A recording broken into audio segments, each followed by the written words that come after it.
3 ans après la sortie de Windows 8, Microsoft propose une évolution majeure et entièrement gratuite de son système d'exploitation. Développé sous le nom de code Threshold, le nouveau Windows s'appellera finalement Windows 10. Lors de la présentation officielle de Windows 10, Terry Myerson, le vice-président exécutif en charge des systèmes d'exploitation chez Microsoft, n'a pas donné une explication claire concernant le passage de Windows 8 à Windows 10. Il a cependant précisé que le nouveau système était très différent de ses prédécesseurs et que le nom Windows 9 n'était pas approprié pour matérialiser cette différence. Cette nouvelle mouture du système est une réponse aux remarques qui avaient été faites sur Windows 8 et 8.1, mais elle apporte également son lot de nouveautés et d'innovations. Windows 10 est la première version de Windows faite pour s'exécuter sur une très grande variété d'appareils.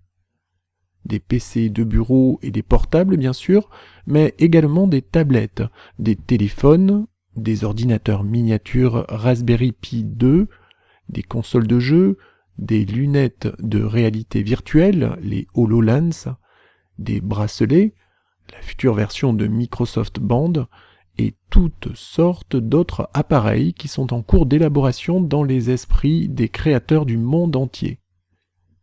Tous ces appareils peuvent exécuter le même code, mais attention, cela ne veut pas dire que le rendu sera le même sur chacun d'entre eux.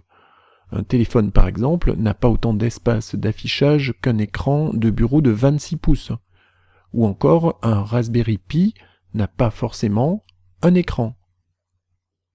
Les applications disponibles pour tous ces appareils sont diffusées à travers un seul et unique store, dit unifié. Les applications sont quant à elles dites universelles. Un seul code pour tous les appareils. Quelque chose est fondamentalement nouveau dans Windows 10 par rapport aux versions précédentes. La mise à jour permanente via Windows Update. Dans les versions précédentes de Windows, les mises à jour mineures se faisaient via Windows Update, et de temps à autre, une nouvelle version majeure était disponible sous la forme d'un Service Pack. Sous Windows 10, le système se met à jour en permanence via Windows Update. Notez cependant que 2 fréquences de mise à jour seront proposées. Une continue pour les utilisateurs individuels, une plus lente pour les entreprises qui préfèrent se baser sur un environnement plus stable.